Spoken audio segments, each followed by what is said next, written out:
Hello, my name is David O'Brien.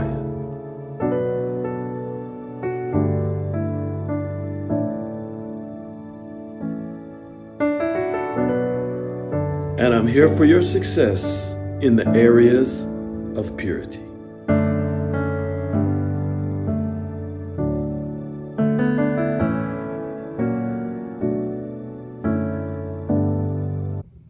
Hello, welcome back to the Purity Forum. My name is David O'Brien. I am your host, your teacher. I'm actually your freedom doctor and purity doctor, and I'm here on assignment today for you. And I want to talk to you again today about seduction. Does it happen in peacetime or wartime? This is part 2. Really, it happens in peacetime. You got to understand how things work. If you're in a hurricane situation on Earth, a physical hurricane, you know it's coming. It's going to destroy your house. You will immediately find your best jewels in the house, your most important things, the things you need. You'll pack them, you'll get them ready. You will put up, boards on your windows, whatever you need to reinforce what you're doing to make sure you're safe. You'll secure your environment. You'll look outside constantly to make sure, is it okay? Are we okay? It's because that is wartime. That's disruption time. That's the time where there's a big challenge and possible pain involved and loss. And you're very aware of it. You're alert automatically, naturally. This is called wartime. It could be physical war, it could be a disaster or a threat, but at that time, seduction disappears. You don't see it. The seducers, the seductresses, they are gone, thinking about themselves, scrambling for their own life, maybe hiding somewhere, but the heroes come out at that time, and you find the hero in you, and you have a passion for helping people, and you make sure to get it done. You get the work done very efficiently and well, and everyone is kept safe, hopefully, but the mission's accomplished. Peacetime, on the other hand, is, in my opinion, the greatest challenge of all. And that's when the war's over, or when there is no war, there is no problem, there is nothing to solve, nothing to fix. There's no threat, there's nothing to be consciously aware of in the physical realm around you. In that situation, social settings, social relationships, sometimes the lines, the boundaries can become a bit blurred. Responsibility can become blurred, and people can become lax. And that's when you need to be careful. This is very important and very practical what I'm sharing with you today, because this applies to every single human life. God created seasons in our lives. He created different things, times and seasons and things we go through. And he said, always be on the alert. When we're on the alert, it says, and basically in season and out of season, be ready. Be ready to input, to insert what you have to offer in life. You have good things to offer, good words to speak, a perspective from God to speak, to show with your example. And the scripture says, always be ready for the gospel, for good news, for good things. In season and out of season, whether it seems like it's needed or not, always be ready, because there will be opportunity every day, every season. And now what happens as far as the enemy's concern is, when things get comfortable, he shows up in a seductive manner or form. We mentioned on the last one, I mentioned that there's a serpent, and it can show up as a serpent or a dragon. The dragon's an intimidator. The serpent is a manipulator, a schemer. Both of these are schemes, but the serpent comes in silently and pretends to be your friend. I want to tell you something, women. Those of you who are women who in the female body out there, men, you feel like you can trust them. Before I talk about men, I want to talk about Abraham.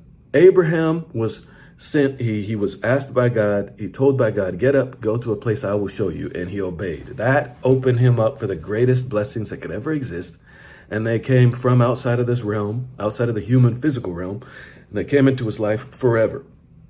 So obeying God's voice is the greatest thing we could ever do. He went to a land which eventually became what is now Israel. And on his way, there was treachery. There was all kinds of parts of the journey that were difficult. There was war. There were people trying to attack him, trying to steal his wife. There were all kinds of crazy things going on. But he had faith in God. And he was alert the whole time. Now, Lot, his nephew, went with him and also prospered greatly because he was connected to Abraham. But at one point, they had a conflict, and Abraham meekly, but also very keenly, he knew what he was doing before God. He said to Lot, which do you want? Look at both these. We have a lot of land here. You choose what part you want. And Lot chose by his physical eyes to go with the lush palm tree, very nice resort, all you can eat buffet land. The land that was greased, it was perfect. It was like, ooh, sunbathe every day the rest of your life land. Now, that doesn't work. And this is a secret to life you can understand, you can receive right now.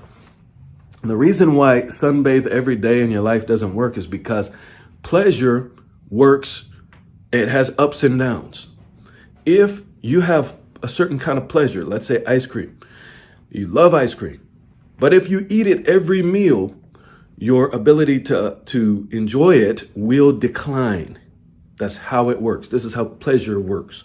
So the way God created seasons, spring is more pleasant than winter for most people. But you won't enjoy spring if you have it all the time. So if you live in a very resortish, in Hawaii or somewhere amazing like that, then you should leave there sometimes and go to places like Alaska just to enjoy differences.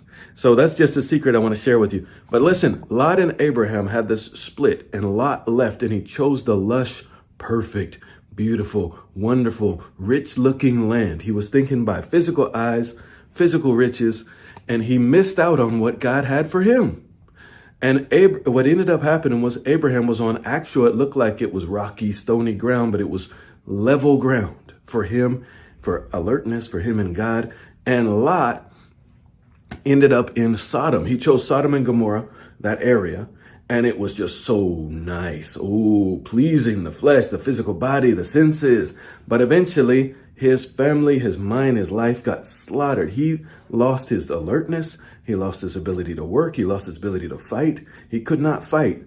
And when he was captured one day, it took Abraham to come rescue him. So I'm sharing all this for you because when you understand these principles, you can make wise choices in your life.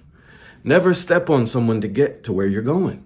Trying to find a lush, nice place. Never disrespect people and do things like that, like Lot kind of did, because you'll end up in a place that's different than what you thought.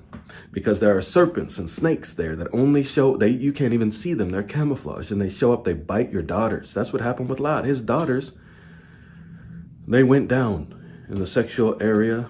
I won't even get into the story. You can read it for yourself in the book in the Bible. So what matters here is choose God's best for you, his way for you. And it sometimes has a package or a container that looks camouflage. It doesn't even look like it's something you want in life.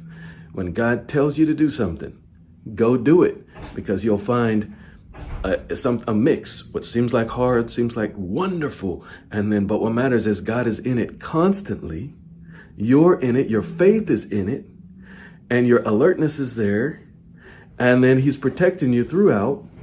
And the world, the human, like the physical, sensual type people, they won't choose that. They wouldn't want it. They don't want it. They think it's bad. They can't see the good in it, but you can see God in it. Now, I said I'd talk to you women about men. Boys who obviously have a lust problem, they're after you. You can tell they're just trying to trick you, get you in bed. That kind of man is obvious. You're not going to probably fall to that man. Stay away from him. But the one who comes to you and says, gets you a purity ring and says, we're just going to, we're going to be abstinent until marriage because I respect you. I want to make sure you're this. Test that man.